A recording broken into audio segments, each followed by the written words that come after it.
wonderful evening, everyone.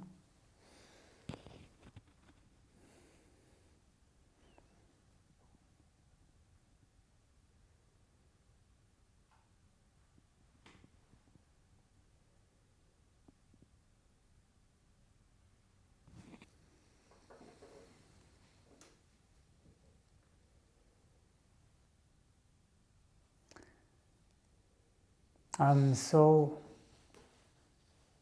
happy to be with you tonight.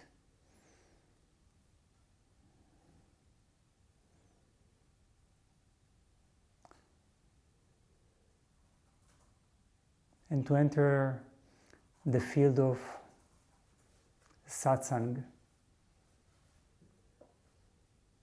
as we do every month, but every month afresh, never with a sense of accumulation, never with the sense of gathered knowledge.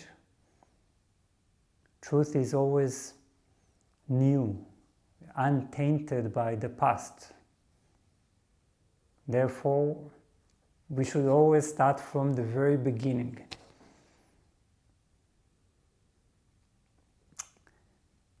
Now, a few things about Satsang in general to keep in mind and heart when we are listening, when we are participating in this journey of exploration.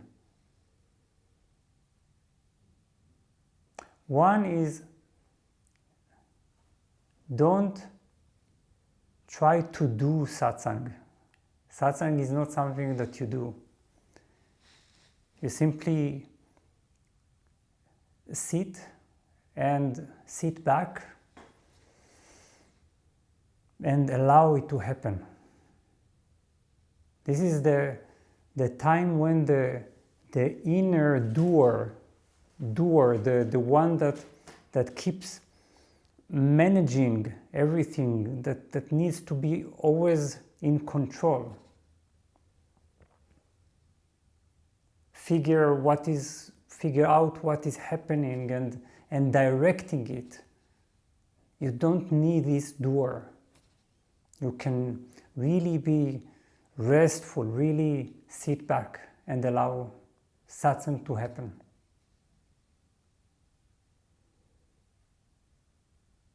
This may not be something that we're used to doing, because, well, we're used to doing, you see.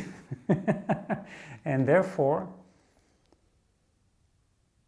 when we are told that here is a place, here is a time, a sacred moment in time in which we don't have to do anything, our inner manager can hardly believe that.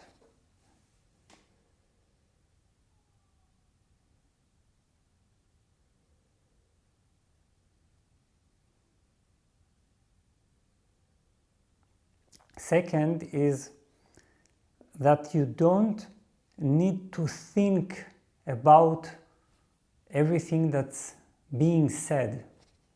You don't need to understand it intellectually.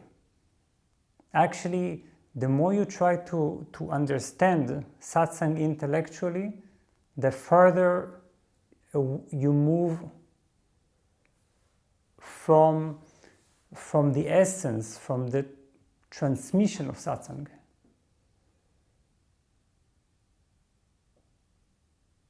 I have many types of teachings and professional training, and these may be intellectually demanding or relevant to our intellect.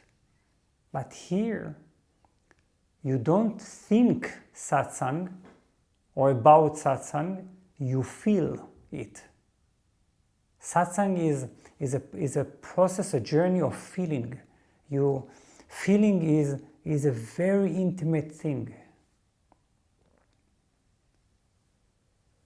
You just get in touch with what is happening, with the energy field that we're creating together, with the flow of words as they are emerging from silence, returning to silence, taking you with them into silence. So don't do satsang and don't think about satsang. Feel it. And the third thing is don't be worried about the implications. What does that mean? This means that when we're listening to something as radical as satsang, radical in the sense of going to the root of the problem, going to the root of the solution, not something that necessarily addresses immediately our daily life, our daily conflicts, the specifics of our life, then there is usually a thought, yes, but what does it mean about tomorrow? What does it mean about my current challenges? How can I live this way? And why doesn't the talk also address some of these things, the more relative issues, gives specific solutions or considers them, the problems. All of these is a hindrance. So if you are worrying about what this implies and how this fits into your daily life, you are wasting the energy of satsang. This type of talk is not about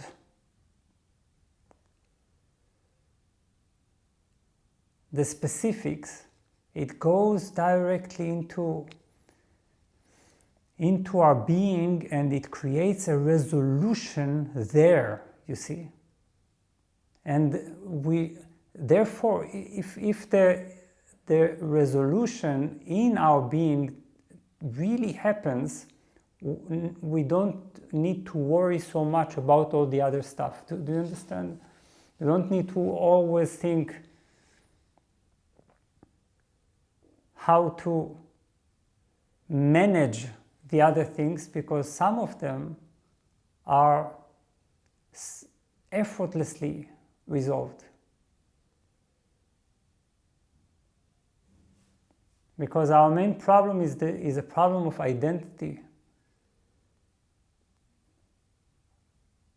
It's a problem of the mind that approaches everything. If you resolve these, perhaps you don't need to worry so much about taking care of the specifics.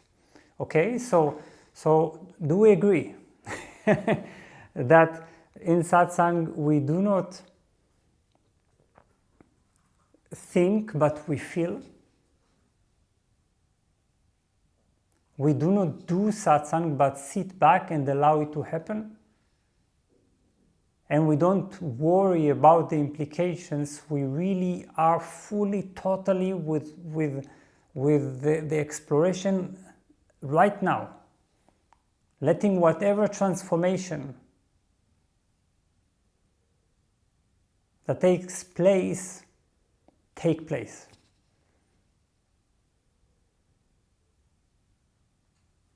As Jesus said, don't worry about tomorrow. Tomorrow will take care of itself.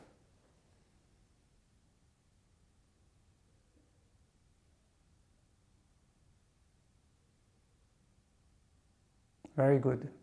So if we follow these simple guidelines, things become very, let's say, I will use the word cautiously, very enjoyable in the deeper sense. Enjoyable in the sense of joyful, effortless, a happy, a happy event.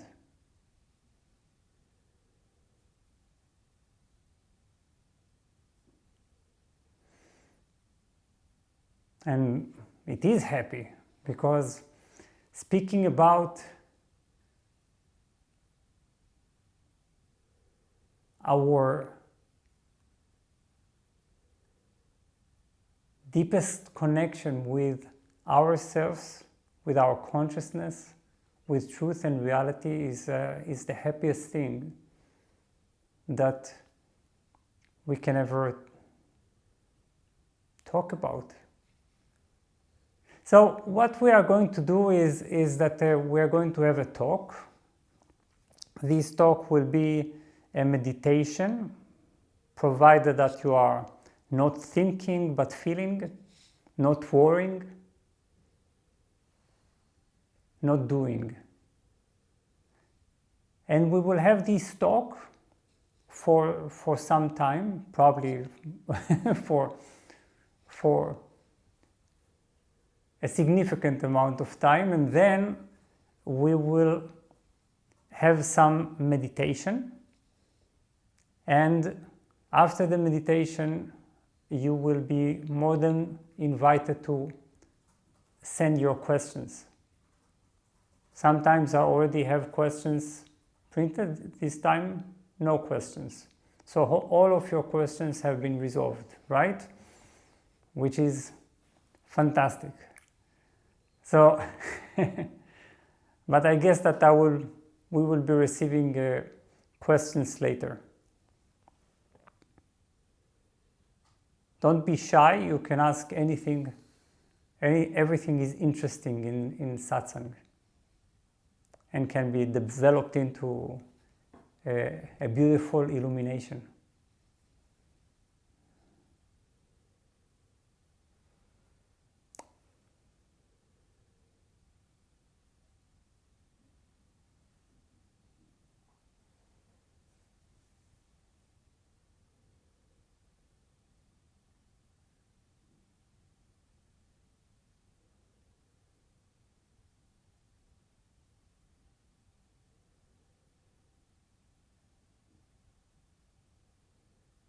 Very good. So let us talk. And today we are going to have our satsang focused on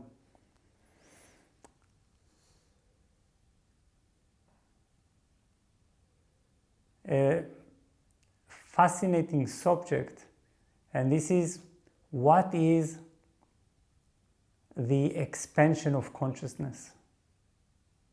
What does it mean to expand our consciousness? Allow our consciousness to expand.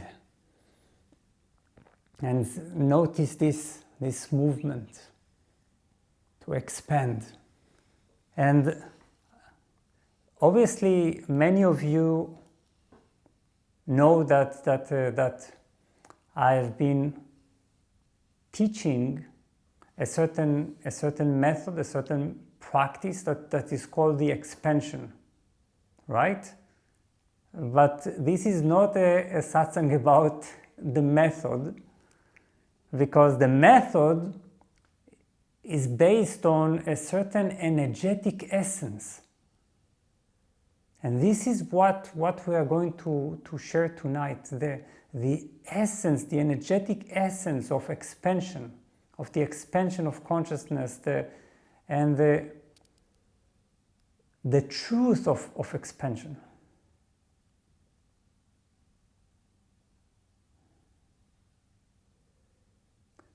So in this sense, you can say that the technique of expansion is only a metaphor.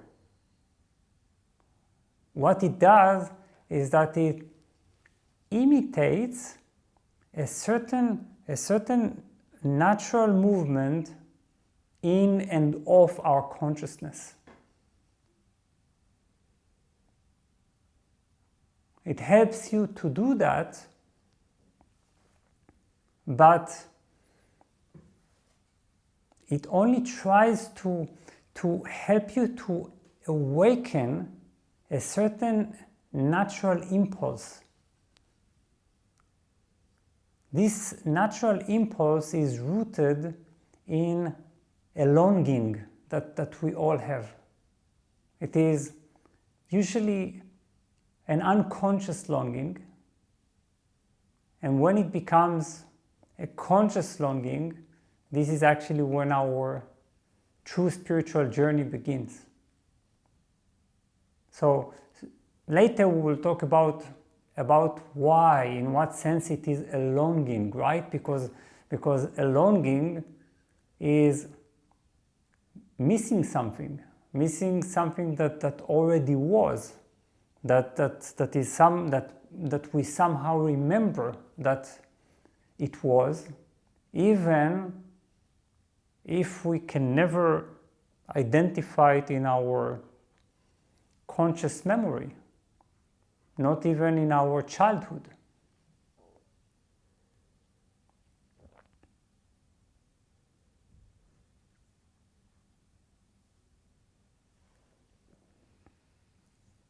So what is expansion?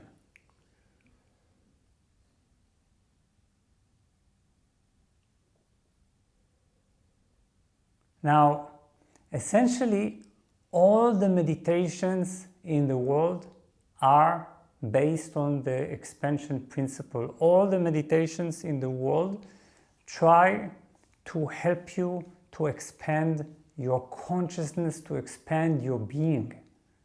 That's what meditation is all about.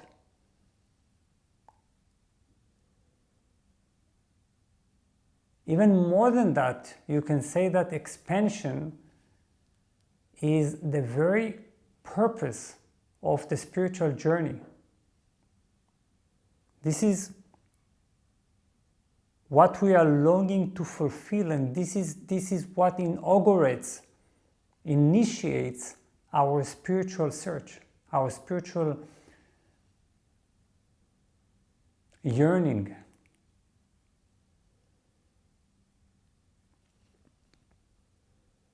One of the things that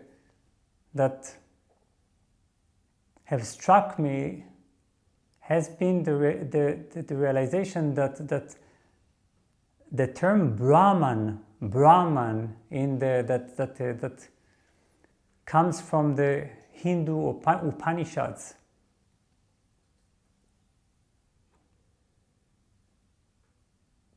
More than 2,500 years ago, the term Brahman refers to the ultimate reality, the absolute reality, the reality in its totality, that you cannot divide, that you cannot separate. And this term derives from the root to expand. So that is quite extraordinary. Brahman means that which expands.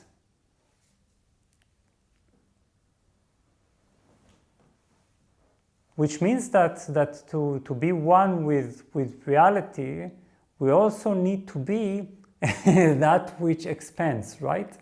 We need to have our minds in this kind of movement. This is the ultimate principle, the expansion of consciousness. I want you to feel it, not to think about it, and to allow it to happen as we talk.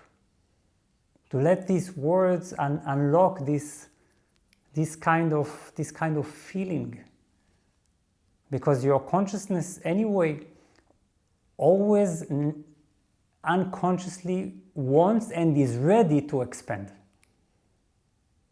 Is looking for that to be triggered, and it naturally responds to it. It immediately begins to flow, to spread from the center in every direction. So that's the ultimate principle. It is not beyond. Sometimes teachers say quite confusingly that we need to go beyond our thoughts or beyond our mind or above, right? We talk about sometimes higher states of consciousness, so it sounds like we are right now. we are here, and then we need to move beyond something to a higher realm. This is quite confusing. Or we hear about going beneath, below, or behind something. All these energetic guidelines, they are not necessarily very accurate.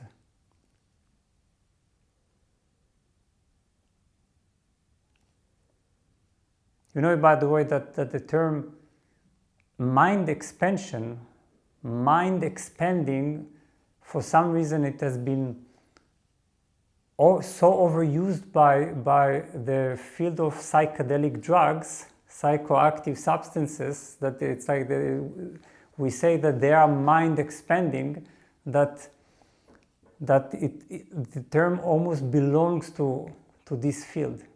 But really, from the very beginning, why do we love when we have powerful experiences in psychedelics? The reason we fall in love with this, or we are excited about it, is because they enable something that we really long for, which is the expansion of our consciousness. This is why they are usually described as mind expanding. But you really don't need to go through psychedelics if you begin to meditate seriously. So this is the movement, not above, not below, not behind, but a movement of expansion. Now here, there is one quote that we can use to understand it better, and it's surely much more poetic than I could ever put it. And this is a quote by Yogananda, the 20th century great yogi. And he described meditation in this exact way. He says, just feel it. Don't think about what you're hearing. When I feel these words, this immediately happens, you see. So he said, as you become calm and your meditation deepens, as you become calm and your meditation deepens, the sensations and awareness of the little body recede. You feel an expansion of your being beyond the boundaries of the mortal form. You see, you feel an expansion of your being beyond the boundaries of the mortal form. The vast inner space becomes bigger and bigger. This is what Yogananda says. The vast inner space becomes bigger and bigger. You begin to feel that you are this space. Boundless consciousness pervaded with ever-increasing happiness and peace. These are his words. And then he says, it is then that you realize you are something much greater than the body.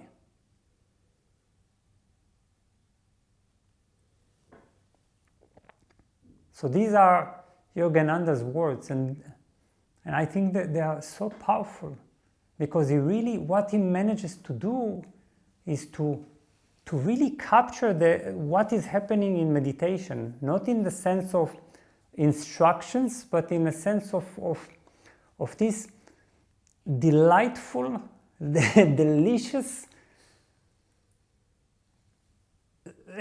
spreading of our being,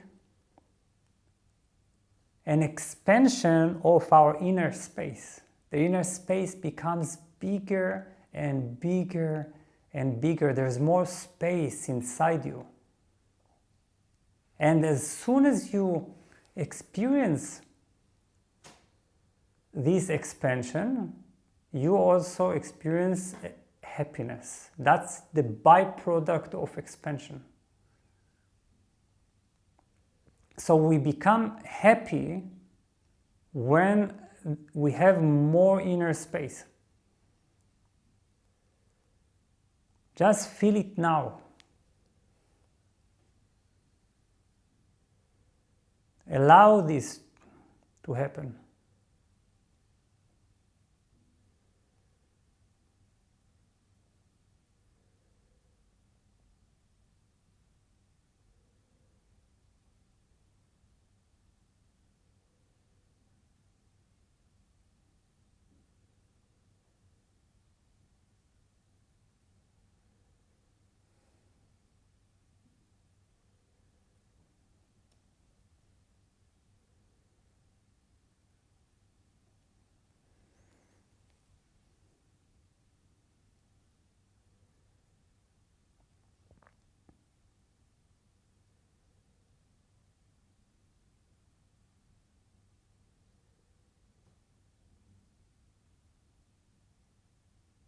Now you may think, yes, but perhaps what about practices like mantra, right? Because in mantra you don't expand, you do actually the very opposite. You concentrate all your consciousness on just one word or one sentence, and you keep repeating it. It becomes your ultimate focus. Then you ask, so not all meditations are about expansion, but what mantra does is that mantra is like your last thought, you see? It's your last thought, and you concentrate on it in order to move away, leave all the other thoughts behind, and you use mantra like a vessel, like a vehicle that leads you to expansion. You see, so it's like you are driving mantra, or you are riding the mantra until it leads you to your expanded being, and then the mantra is dropped because you don't need the vehicle, right? So even mantra or any kind of focus is all about breaking our previous limitation, contraction, and leading us to an expanded state. Whatever is the case, the problem is always one: contraction. What does it mean? Please, let's be with this together. Let's feel it. It's that there is contraction. This is how we are usually living. This is how we are. Our inner experience, our inner space, and we are talking about the very opposite, which is expansion. You see, moving from contraction to expansion, to spreading. Because the problem is that we have our identity, our sense of existence, our sense of self has contracted, has become very limited, very focused, very concentrated.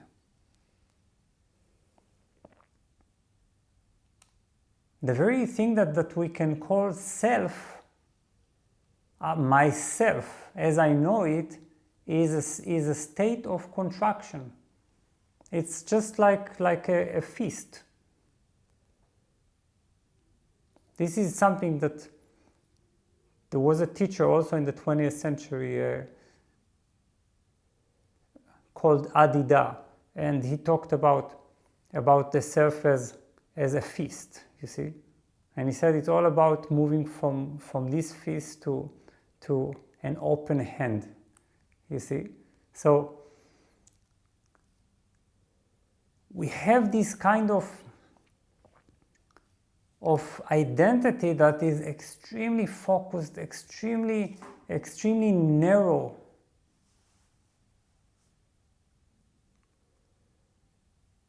And this is our experience of self.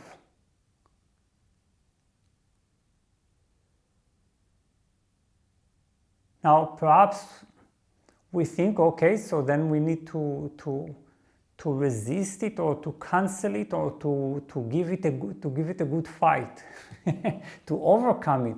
But this is not this is not the right movement. The right movement is not canceling or resisting, because this what it does again, right? We are already a fist. Then if I try to cancel or resist or to fight or to break something, then I'm just making this harder. Instead, the right movement is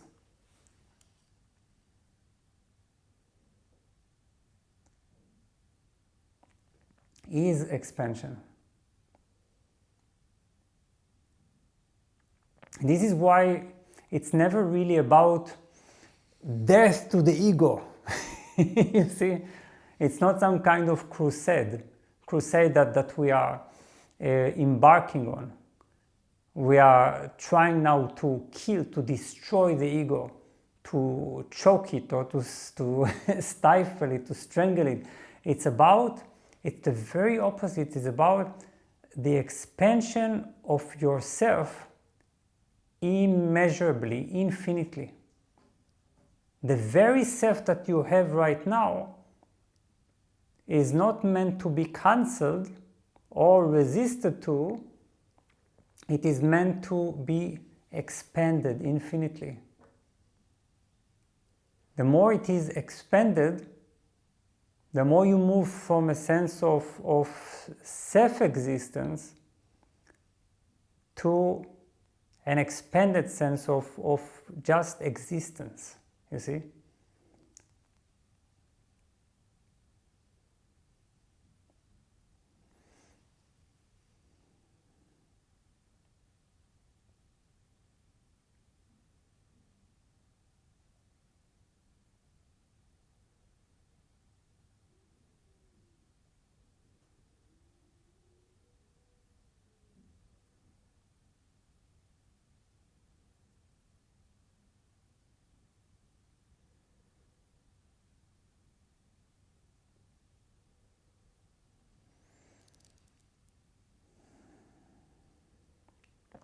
So, of course, this is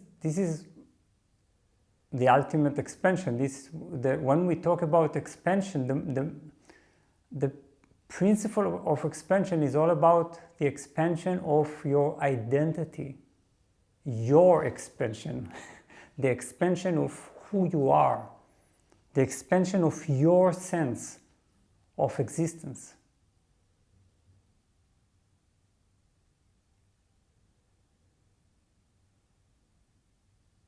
And the more you allow your sense of self, your sense of existence, your being to expand,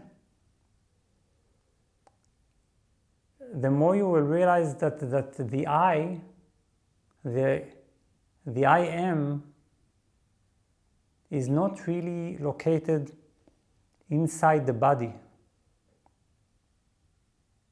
Inside the body or inside the mind, this is what we have been taught by Patanjali, by the Yoga Sutras of Patanjali. He says this so clearly. So this is not, the I is not inside the body. We are so used to having it because of our concentrated sense of self. We have identified it with the body. So when this sense of self, sense of existence becomes completely identified with just one body, just one mind, then there is a great miserable illusion.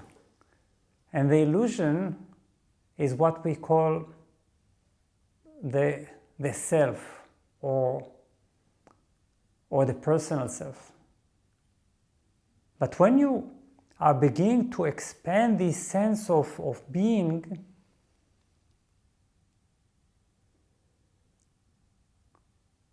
what you are realizing, and this is pretty easy, by the way, it's not something so unbelievable, you are beginning to realize that your I, the sense of self, is not in the body, it is in the space.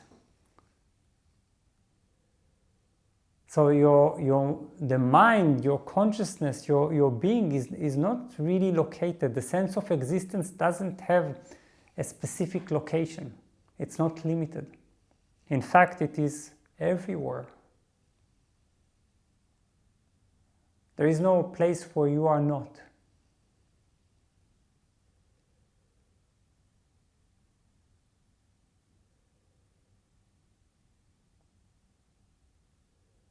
And there are wonderful practices. For instance, the practice of that is called Mahamudra. In Mahamudra, you realize this by looking for the limits of your mind. You are trying to look into your mind, and then you ask yourself, does the mind have certain colors? Does it have a shape? Does it have a beginning? Does it have an end? And the more you are looking for the mind's characteristics, the more you realize that it is actually, the mind doesn't have barriers, it has no boundaries.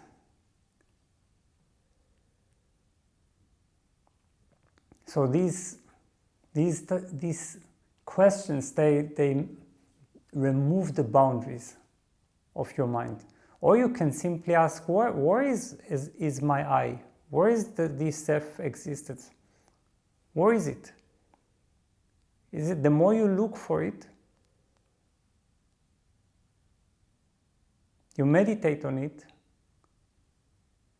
the more you realize that it is somehow unattached to the body. This is where it begins to expand. You begin to expand.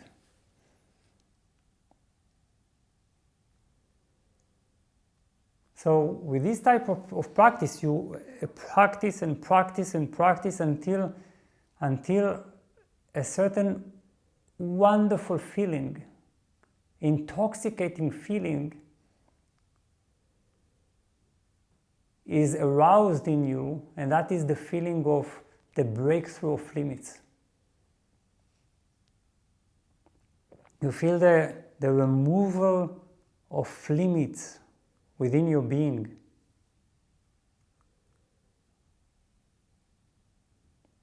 And we know that no one likes walls, right?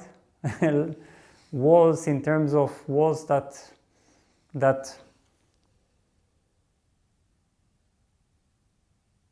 you build to separate one thing from another. Walls and fences. especially when it comes to our mind,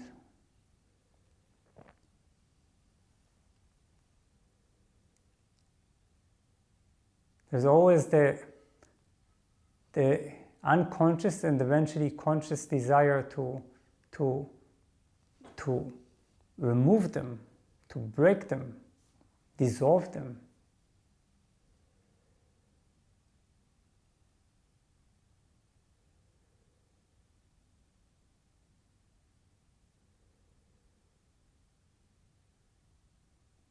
And remember that at the beginning we said that this is all about, that expansion is a response to a certain longing, right? And the longing is for an original state. This is before the state before we focused and limited our consciousness. Before we focused and narrowed our self, our being. And this is actually the memory that pushes us into the spiritual journey. There is a certain sense of distress, a very subtle form of suffering, and then there is also the awakening of this longing. I remember somehow that I am not meant to be so confined, that I am not this tiny unit, this stuffed being, separate from the rest of existence.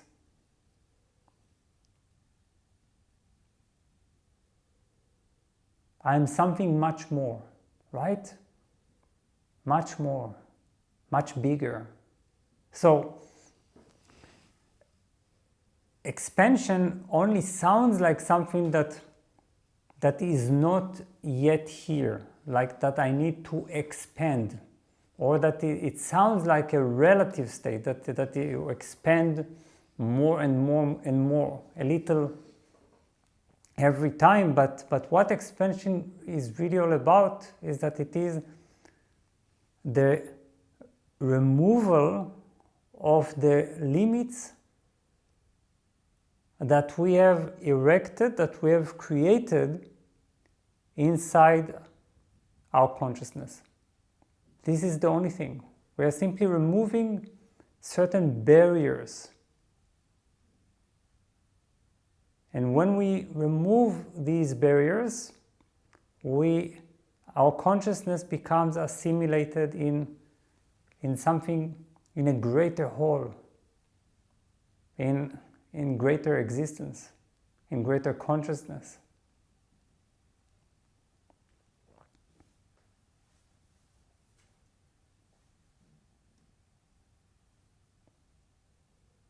And here I will say something that it is perhaps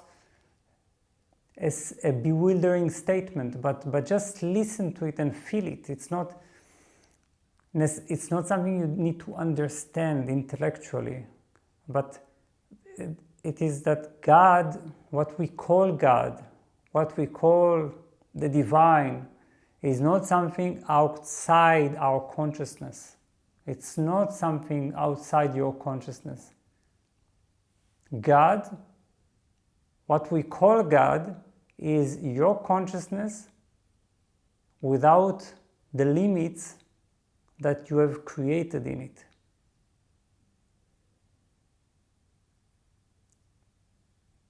So it's this very consciousness that is right now here, only without these self-created limitations.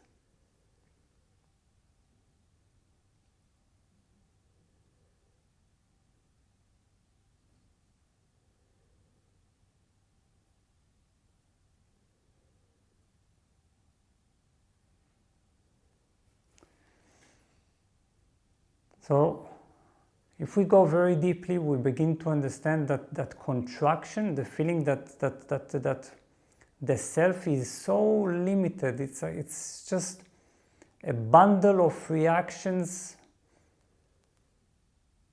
based on identification with a certain body. This is suffering. This contraction is suffering. This is the deepest suffering that exists, it's the fundamental suffering.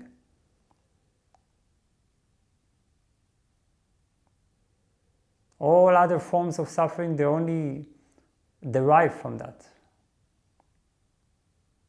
How do I know? Because if you solve this, you solve suffering. You see, so that's very simple. On the other hand, expansion is happiness. You don't need to look for happiness, you just need to expand your consciousness. Happiness will follow. So expansion is happiness. Expansion is freedom, it's liberation. Remember what Yogananda said. You feel that your inner space becomes bigger and bigger, and with it you are feeling happiness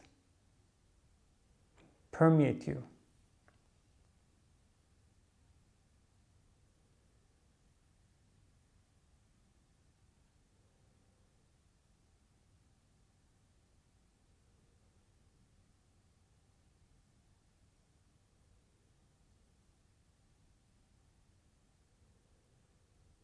So this is spiritual maturity. Spiritual maturity is when you begin to recognize this impulse of expansion, this urge to expand. You recognize it, you make it conscious. You understand, oh, that is what I want. I want to expand my being, my mind, my consciousness, my everything. And at the same time, your maturity also recognizes the suffering of contraction. Now you understand why you suffer. You suffer because it's not natural for you, for who you are, to be packed and limited, packed in and limited to a certain body, a certain personality, a certain circle of thoughts, a certain line of memory, and so on and so on. Then you're beginning to wonder, why does my mind have to be all the time so concentrated and so contracted and so focused? All the time. All the time it has to be like this.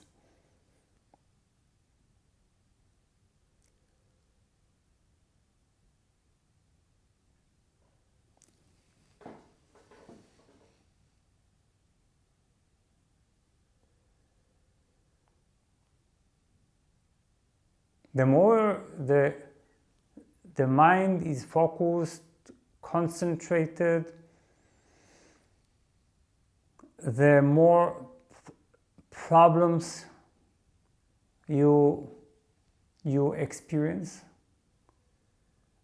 and also the more desires you experience, the more fears. Because this sense of continuous problem and continuous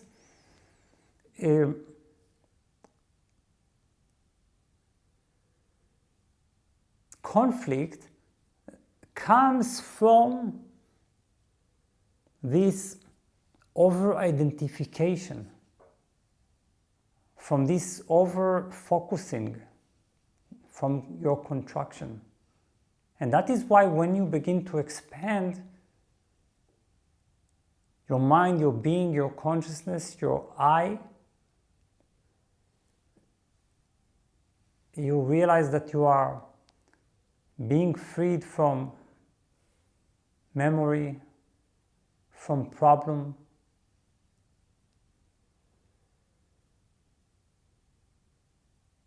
from fear.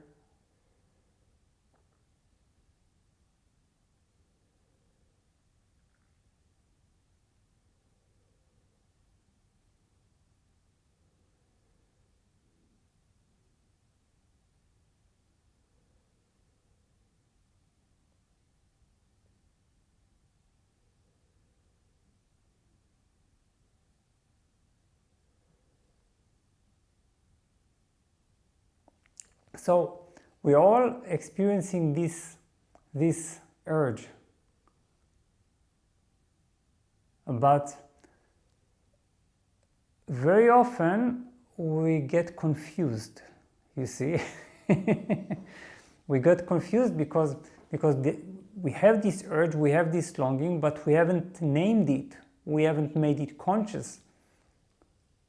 So then things begin to become complicated. For instance, this longing for freedom, the feeling that nobody puts on me any limitations, nobody tells me what to do, nobody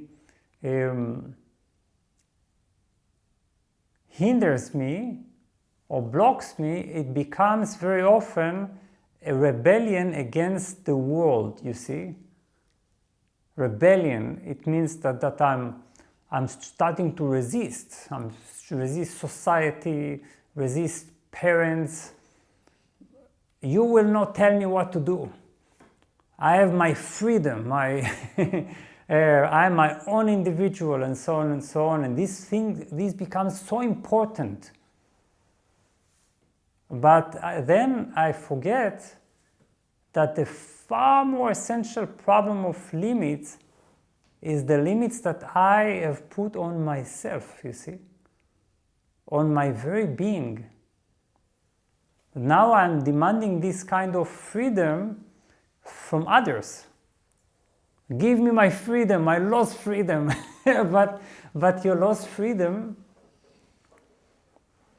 is right there under your nose, you see.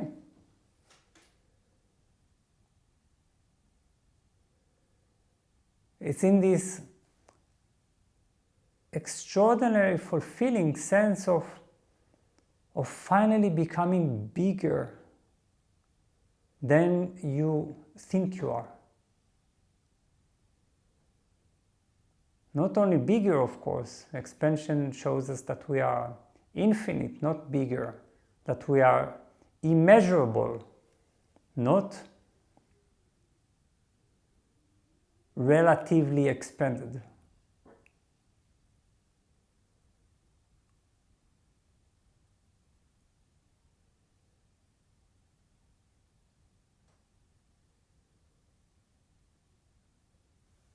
Another confusion takes place when my longing for expansion is replaced with a longing for expansion in the world, you see. I want to be bigger in the world, more successful in the world, to have my influence go viral, to become worldwide, to to become supremely famous, dominant, and so on and so on. But even here, also here, the expansion that I'm really yearning for is the expansion of my consciousness. And only there will this yearning be fulfilled. If you even become the king of the world, all controlling, all spreading, present in all, you will still feel frustration. There will always be more. And this is because this is not where this longing gets to be fulfilled, you see. this longing comes from your consciousness. It is only projected on the world.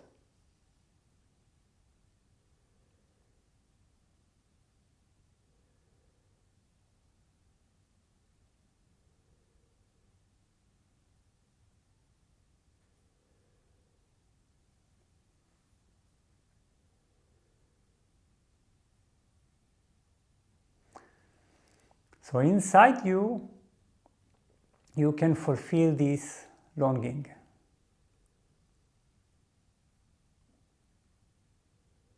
You can give it to yourself. You don't have to solidify. You don't have to create fences, to put fences around your existence. You don't need to have a very small eye.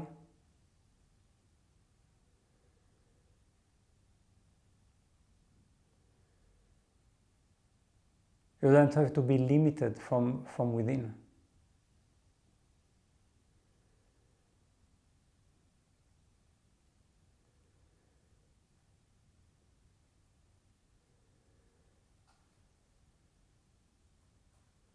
And the more you get to experience this expansion of your being, the removal of the barriers, the less your return to contraction affects you. You see, this means that of course you don't expand your being overnight, irreversibly, but you continuously get in touch with it, you continuously allow it, and then you are starting to realize that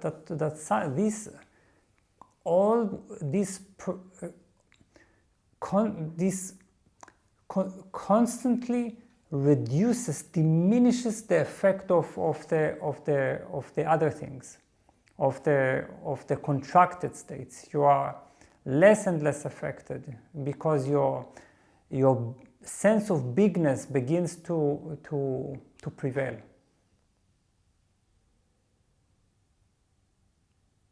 Many things will seem less important. Many patterns will naturally disappear.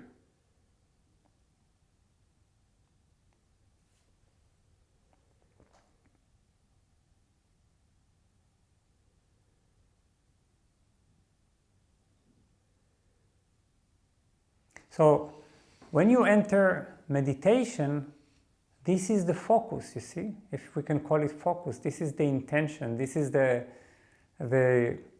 urge that we are pursuing. The urge is to let everything in me expand and to fall in love with this kind of movement. To feel how I'm starting as very small as a result of my own identification, my limitations, the limitations that I've put on myself. Nobody has done this to me. No devil, no God, nobody. So this means that I can also be the one to remove these limits. And here is where I do this, in meditation, allowing it to happen. So,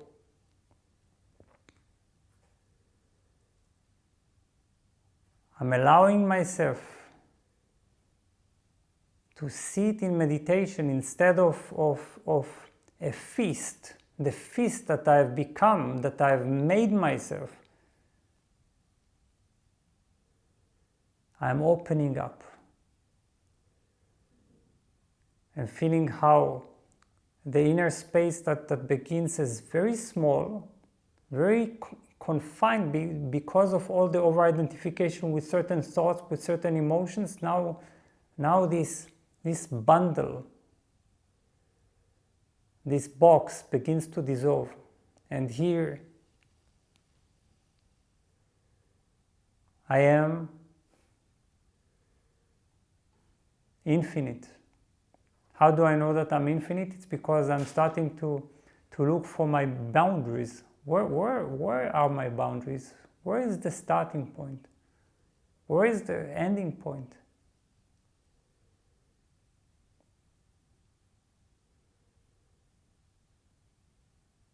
And this way you move from self-existence to existence. And if you're feeling any kinds of sub-contractions, certain feelings, certain states, let them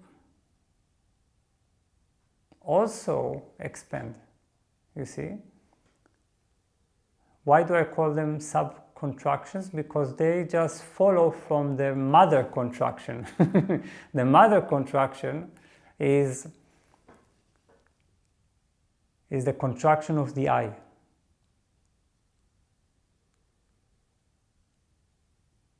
Now you experience resulting contractions, so then you are also letting these feelings, these thoughts, let them expand, let them also spread and become bigger and bigger, whether positive or negative. Sometimes I'm feeling, perhaps in meditation, I'm feeling wonderful. Then I'm thinking, why would I expand this wonderful feeling if this wonderful feeling is, well, wonderful? But this is the thing, that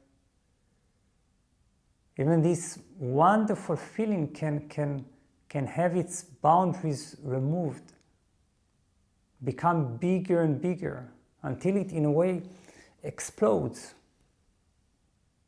With every inner expansion,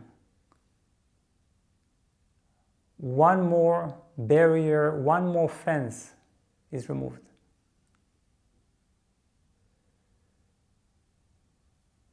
And the bigness of your being just becomes bigger. You are experiencing yourself even more uncaused, unconditional.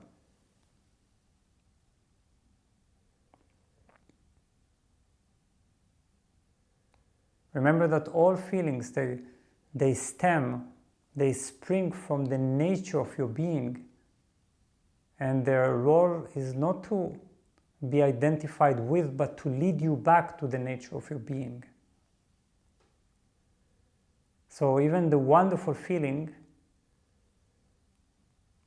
is to be expanded, the joy, the peace, the inner smile, the love.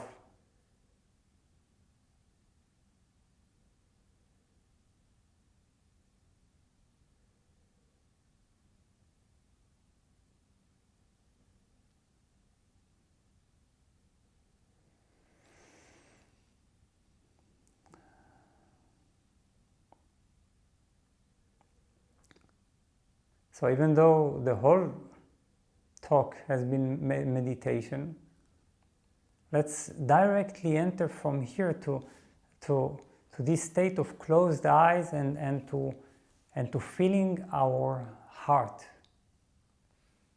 at the lower center of the chest. Just feel it, the depth of it. And what we will do is that we will begin to expand the heart. Remember, when we expand the heart, we are bringing our heart to its original state.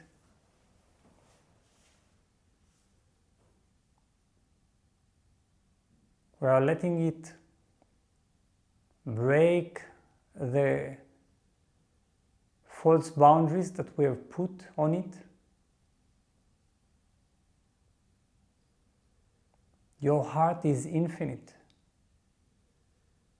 So just feel your heart from the very center, but don't be content with just feeling it alive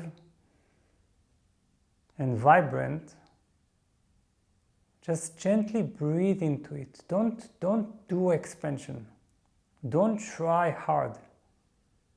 It's not about trying hard. Remember, your heart anyway wants to expand.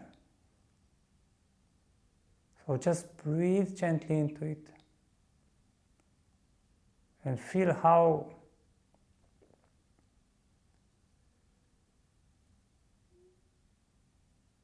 this center begins to spread and to flow in every direction.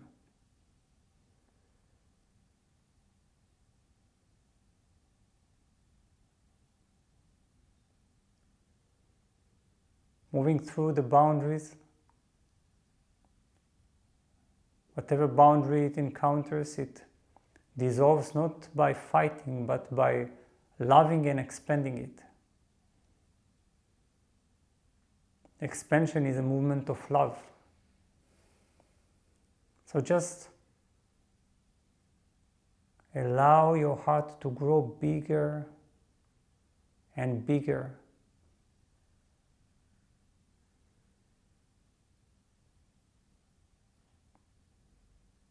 Whenever you feel that it has a certain limit, just feel into the limit. Is it really a limit? Is it where the heart ends? Or is it just a thought, a feeling, a habit?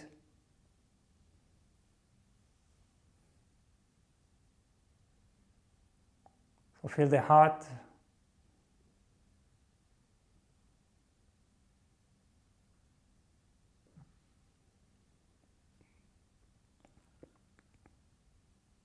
It expands so much that it becomes bigger than your body. First, it's in all space, then it includes all space.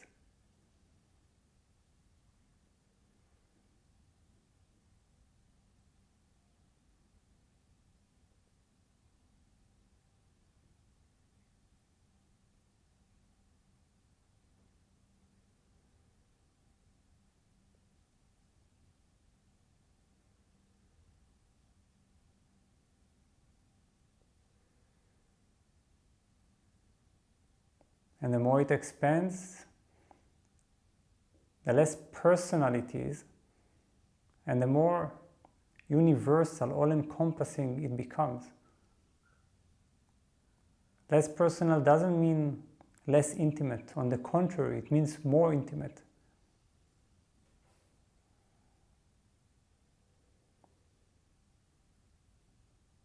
Everything, the whole of the universe is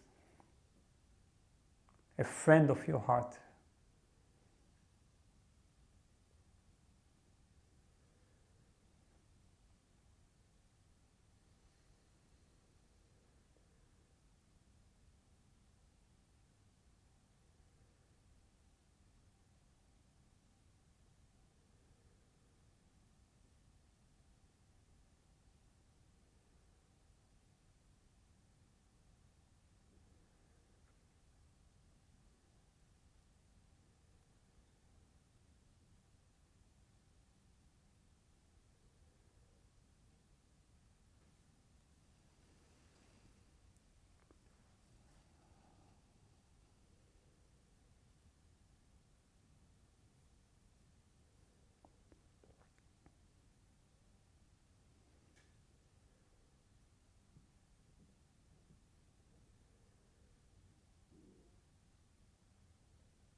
When your heart doesn't have a boundary, it also doesn't have a center in a way.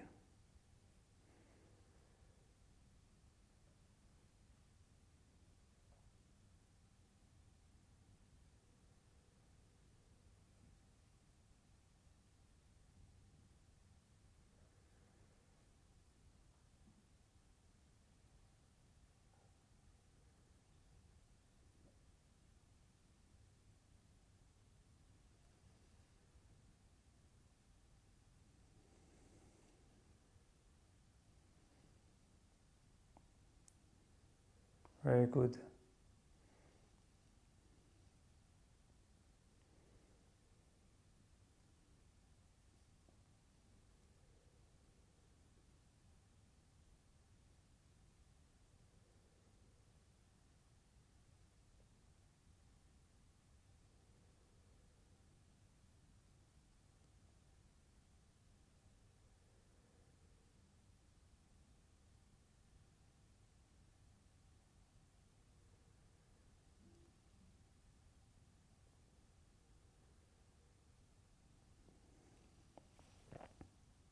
So,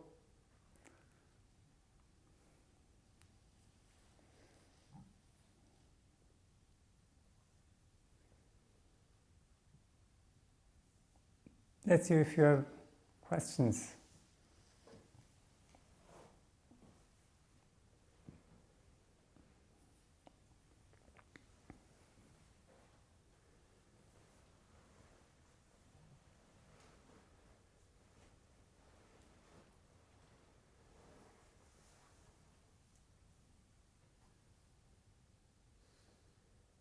That's quick. Yes, please. Question from Koga. From? Koga. Hello. I heard 1,000,000 times, stay focused. Yes. Also from people I respect a lot. What to do with that mantra?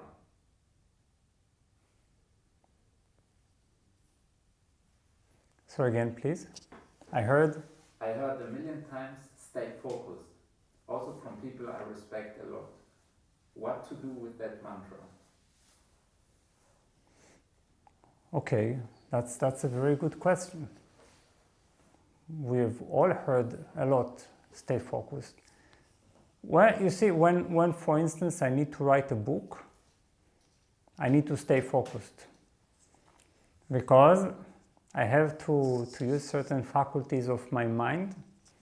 I need to be concentrated. I need to be very, very accurate, very detailed. And that makes a lot of sense. We have to stay focused when there are certain duties that require a great deal of mental attention. Even if we also do certain things that are very accurate and are not already a habit, because some of the practices or the daily routines are already a habit, even though they require a great deal of attention, but you don't need to stay focused, right? So you need to stay focused when there is something that you have to learn or to be very accurate about, and that is not automatic, right? So when I write a book, I have to stay focused. If I begin to sit in an expanded state, I will be very joyful probably, but I don't think that any book will be written in this way, because the mind doesn't have a center of attention. It is really meditative. It is not doing. It is opening up. So then I cannot do something like that. This doesn't mean that I have to sacrifice completely the sense of expansion, but I can let it recede to the background, you see, to the back of my mind, as it were, and to have it there as a context, as a foundation.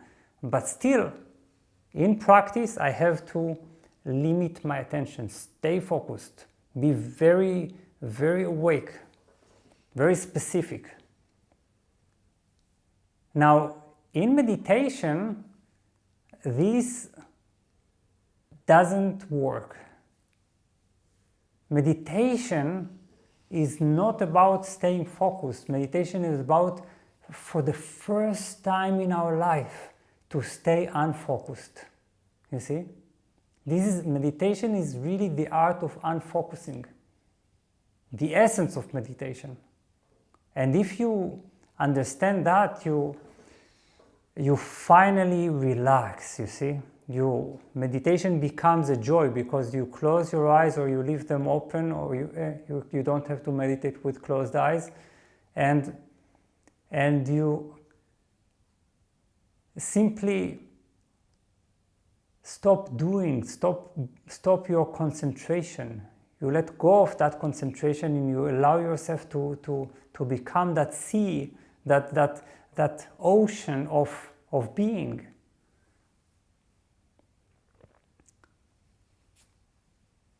So meditation is very different from staying focused.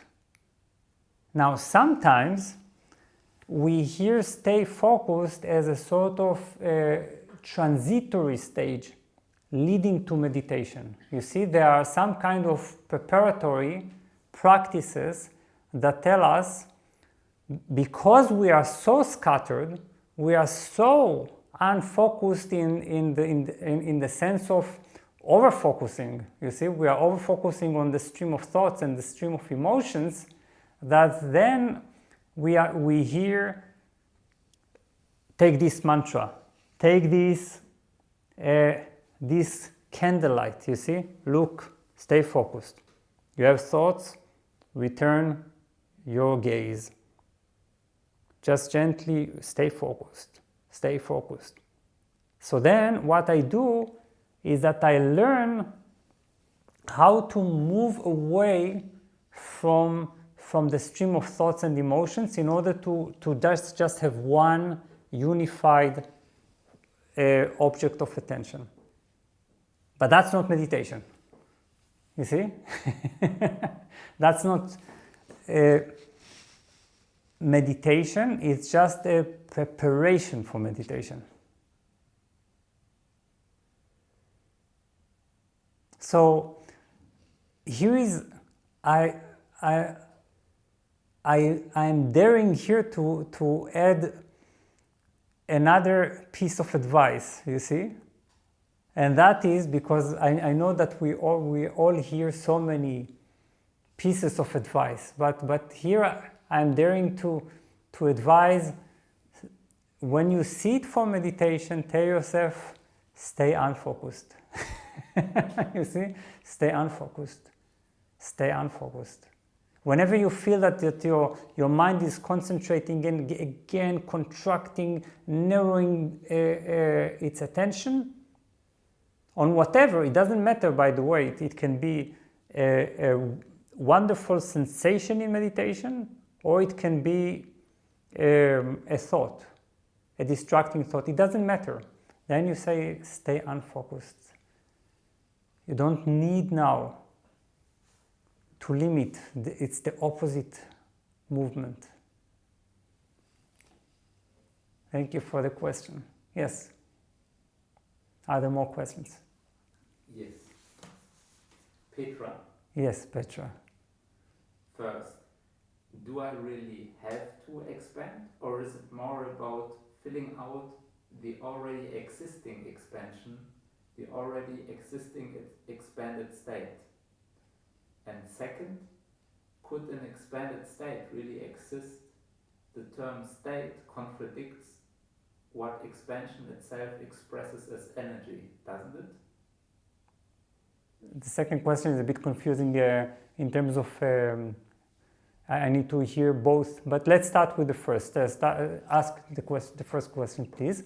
Do I really have to expand, or is it more about filling out the already existing expansion? Okay. The already existing expanded state. So do I really have to expand, or is it more like filling out the already existing expansion? That's a good question, yes.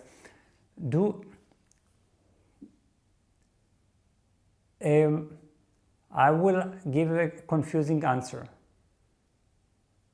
Yes and yes. It's both. Why it's both? Is it both? This is because, one, you have to intentionally allow expansion to take place. This means that And this is the paradox of existence and the paradox of spiritual enlightenment, you see. The paradox is yes, it's already here, and no, unless you're fully allowing it to happen, it will not really be here. At a certain point, what we allow to happen and what already is, they merge and become one and the same. And then we don't even understand the difference. But we need to have a certain intention, a certain direction, and on the other hand, it needs to be delicate as a flower, you see. It is a soft movement, so soft that you are right in this sense, that it almost feels as if you're just feeling what already is. So that's why your question, it embraces or expresses the two which are one. Yes. And the second question? Could an expanded state really exist? The term state contradicts what expansion itself expresses as energy, right? Yes, now I understand. Yes. So, could an expanded state exist?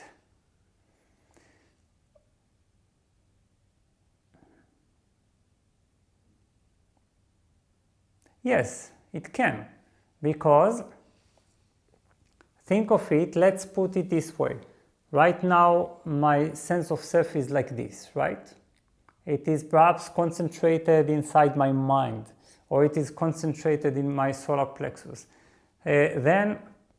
Or that my heart feels like this, or even like this, so fearful, so terrified of opening up, because of traumas, because of memories, and so on, because of growing suspicion. But then, when I expand, it can expand to a certain degree, you see. For instance, the sense of self can be bigger than the body, but we feel that there is still a certain limit, and this means that it is a state, you see. It is a state that is more expanded, that is bigger than what previously was, but it's not immeasurable. It's not really unlimited. You are right that ultimately expansion leads to, or strives to lead to, a non-state. When expansion reaches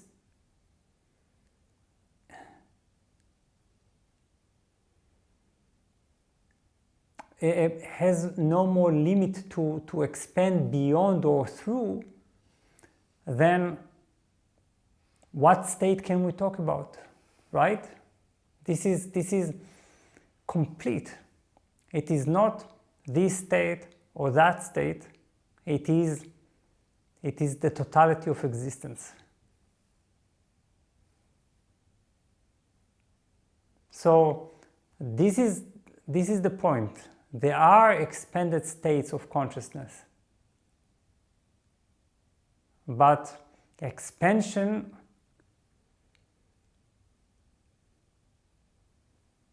ultimately leads to a non-state,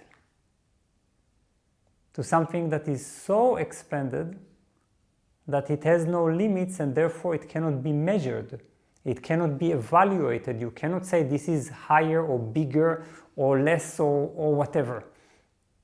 That's when totality is there, and when totality is there, the word state is nonsensical. It just doesn't mean anything. Yes, thank you. question from Yilis. Yes. Hello, Iris. Dear Shai, can one say that anything that is contracted is an illusion? So therefore, isn't everything that can be expanded an illusion, including the process of expansion in itself? In this slide, expansion of consciousness is a matter of speaking, for consciousness itself is not expandable, right? Again, please. And slowly. Dear Shai, can one say that anything that is contracted is an illusion? So therefore, isn't everything that can be expanded an illusion, including the process of expansion itself? Yes. In this slide, expansion of In this slide? Yes. Okay. Expansion of consciousness is a matter of speaking, for consciousness itself is not expandable, right? Okay, yes, I understand. Yes.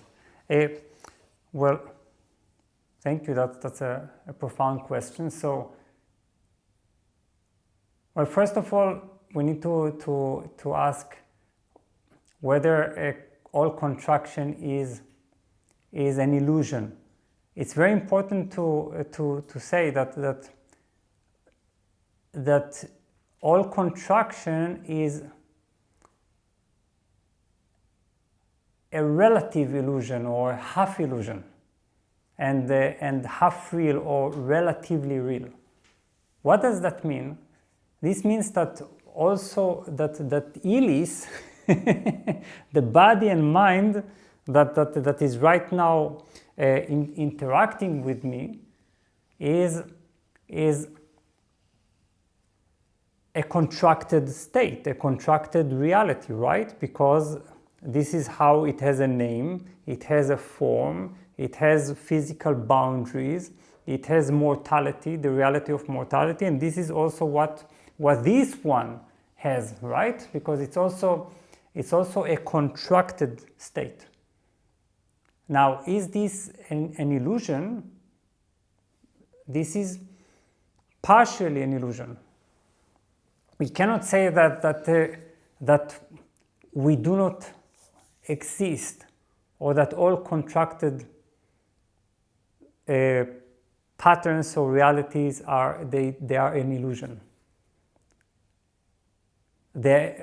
Not only that they are not an illusion in the total sense, but they also play a certain role. They have a certain significance.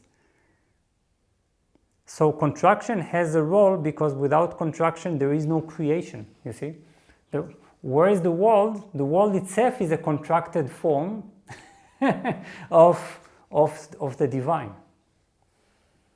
Is a contraction of the light, a limitation of the light. So we need to have this,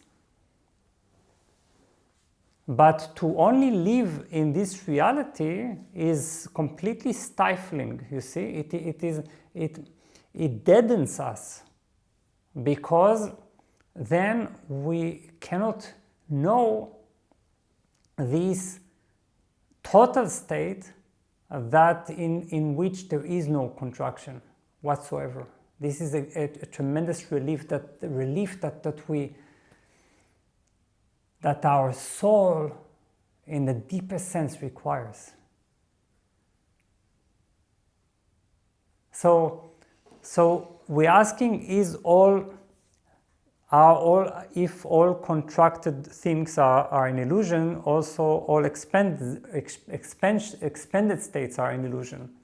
So again, relative illusion, because yes, of course, ultimately, as we said at the very beginning, only Brahman is. Only then that which expands, but it actually is non-expandable, you see. Beyond it is the immeasurable.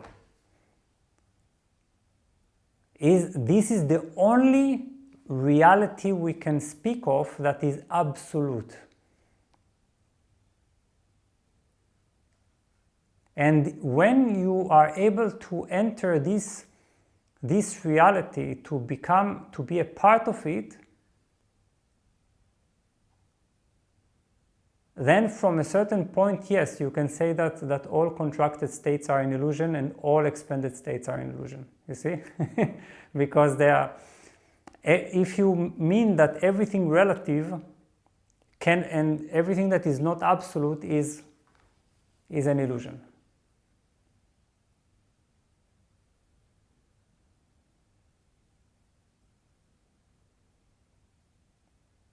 And this is the place, or the non-state, as Petra said, where of course words, descriptions are just pointers, you see.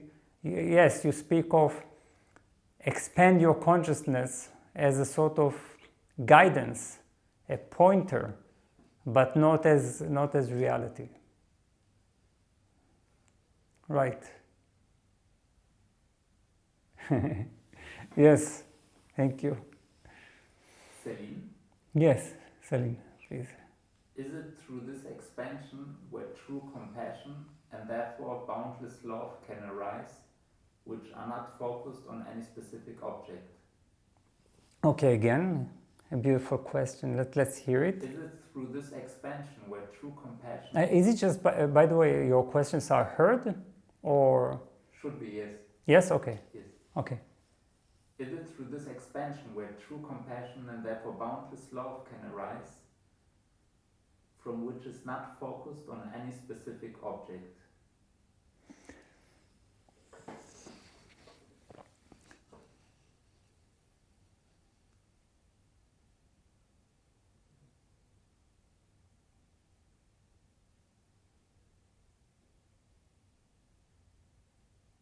I'm taking the time because I'm enjoying the question and this insight. This is an important point because the reason that we cannot love universally, the reason that we cannot be compassionate universally, is because our attention is so overly focused, you see. What does it mean that our attention is focused? My attention is focused, it has become over-identified with a certain individual, with certain body-mind unit. And therefore, it will only be caring about those surrounding this unit. Usually, or sometimes at really infantile stages, and I'm not saying infantile in the judgmental sense, but in the sense of very early stages of development, we even treat those surrounding this unit, where the eye is trapped, we are treating those surrounding it as sort of extensions of the eye, you see. So it's they are there to serve it. When we begin to grow, to become mature, we learn to care about, to really care, to develop a love or compassion or something, an attention outside ourselves that is extended to the others around us. So through these people and animals and plants, we learn how to, we train in compassion, you see, we train in love. Love is the ability to see something outside yourself. Compassion is the ability to serve something outside yourself. So,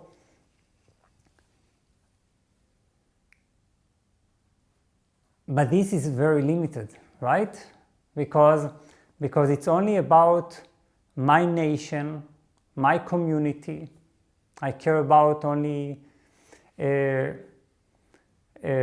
fate of a certain nation, because I am this nation. I think in terms of we the nation, we, this country, that country, we, this religion or that religion, and we, this family or that family. And therefore, the absence of love, universal love and compassion, is the direct result of this of the absence of expansion, you see?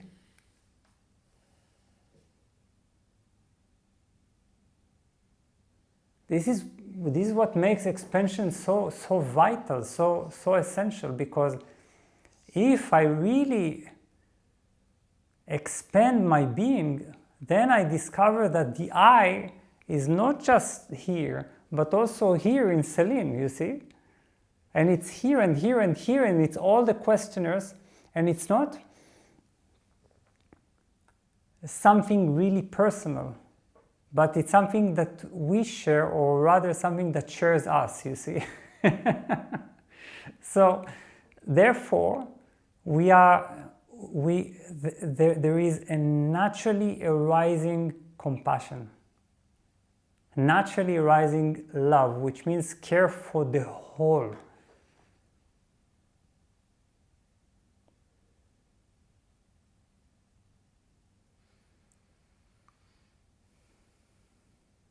And as we did in the meditation before, our heart, when we experience it small, only because of the limits we have put on it, you see? Let it expand, and then it becomes the heart of the universe, the heart of every living being and also non-living being. And this is where you begin to pay attention to the whole, you see? Care about the whole. This is where the boundaries of your love, they just break, and you become blinded by this vision, you see? Blinded by this light, because now there is just one self that you see everywhere.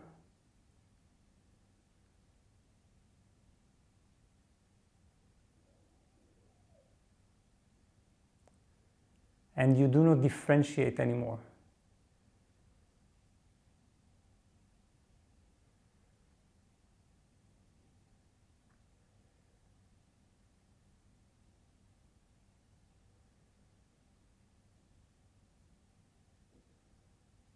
Thank you.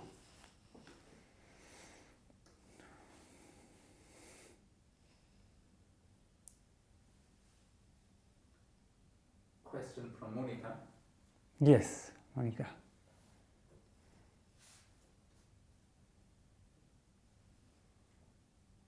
The expansion was already so great that I asked myself and you, Shai, is it possible to expand the limbic system?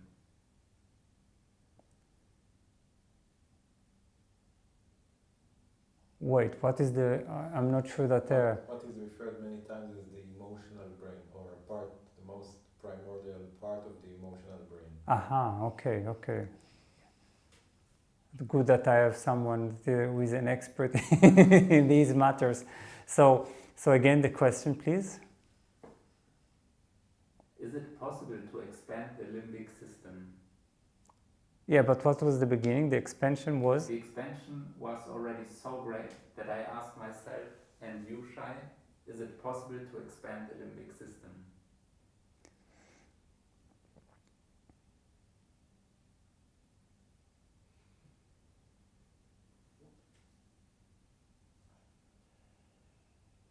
So first of all, everything that you put your focus of attention on, you can expand. You see, this is the everything that your consciousness becomes aware of can be expanded and also wants to expand.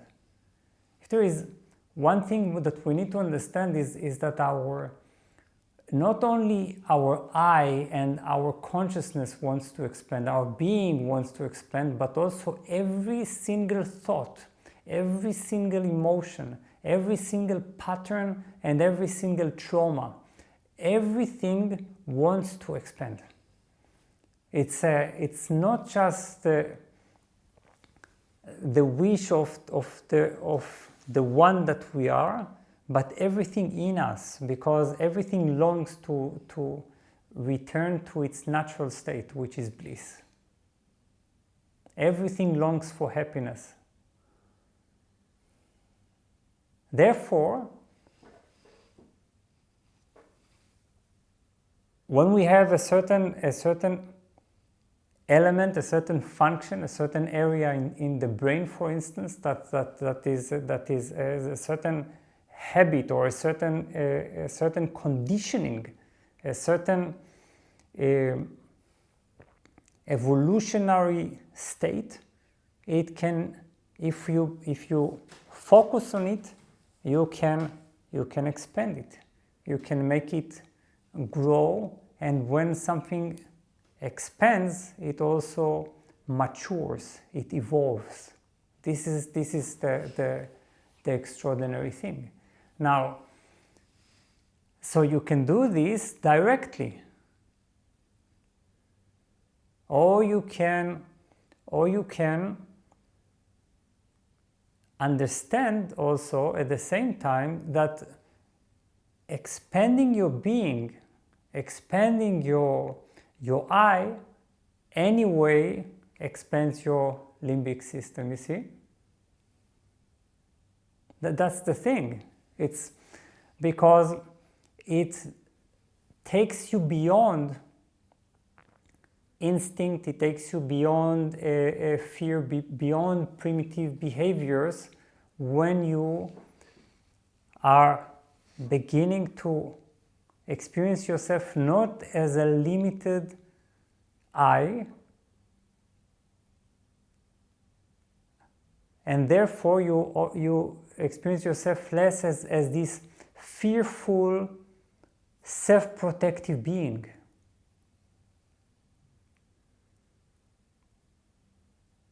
The more we are touching eternity, the quicker or the more our brain evolves. It changes. That's natural. That's inevitable, because the instincts from which it usually responds inevitably undergo a certain transformation. When consciousness, when the higher mind, the expanded mind governs the brain, something begins to happen. So this is something that we will experience anyway.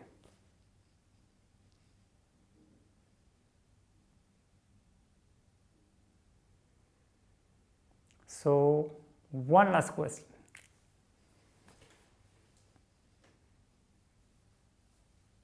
From Julia. Yes. Hello, Julia. Why are we made like this? Why do we put these limitations on us? Why are we created like this? Yes, that's an important question. It's good to conclude this satsang with this question, because then I'm asking why. It sounds like almost like a terrible mistake. Why do I have to become so contracted, so limited? Why would I put these limits on myself? And the answer is that this kind of self-limitation begins for good purposes. You see, because to be able to function as we are, for instance, right now, to be able to function as an apparent person in time and space, I have to, and I've had to identify, to turn some of my awareness toward this body and mind and to become one with it, you see? So there has to be some kind of a self-limiting act in the moment of birth. Otherwise, there has to be some kind of a functional being, a functional personality. So it all starts really beautifully because we are meant to be here. We are the decision, if we can call it jokingly, the decision to self-limit, to create self-limitation, started not with us, but with the divine itself. There was a moment, these are all just words, in which the divine has put on itself self-limitations, you see. And it did so in order to create seemingly separate beings and to allow the whole play, interaction of creation. There is no creation without a certain level of identification. But then what has happened is that we are overdoing it, you see. We are not just doing it for the sake of this basic identity to take place. We are now we've become so over-focused because of the habit. Nobody has come and told us, hey, you don't have to do that so much. You don't have to go that far. You can just go very minimally with this and prefer return to your expanded being. So in the absence of educators, teachers along the way, because nobody is aware of that, this kind of positive tendency has started a chain reaction, generated a momentum of self-limitation. So that we end up in a small box inside ourselves, you see? We are sacrificing the whole of our great space and we live just in this tiny and ridiculously tiny box inside our mind. And this we call life. My life. This is what we call life, that we are so afraid of that, and that is why we are so afraid of death.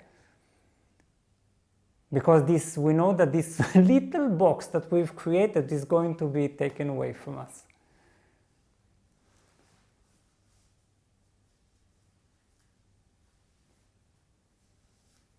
You see? So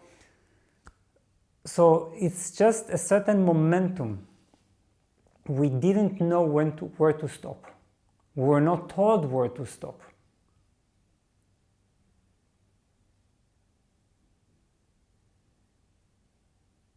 So now we need to create a different momentum. And the different momentum is this kind of new movement that we allow.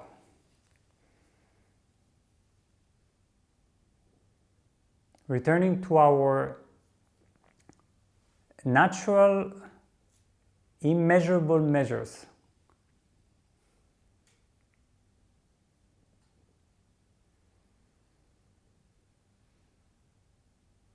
And leaving a tiny bit of identification because we need it, and also a tiny bit of focus because we need to stay focused from time to time, and so on and so on. That's natural, that's obvious, but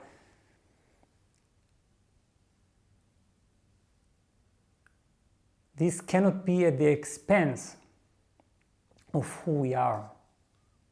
Because if it is at the expense of who we are, it is the expense of our true natural happiness.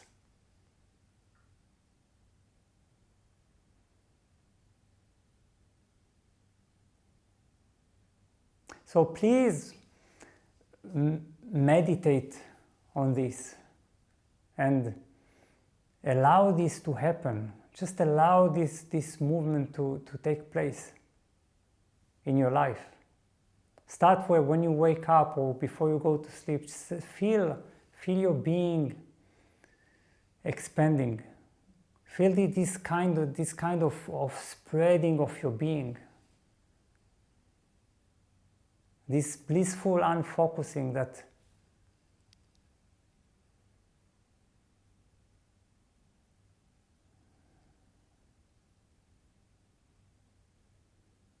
begins to bring you back to your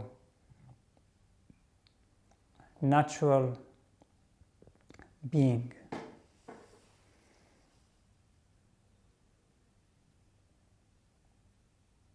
Very good. So, thank you so much.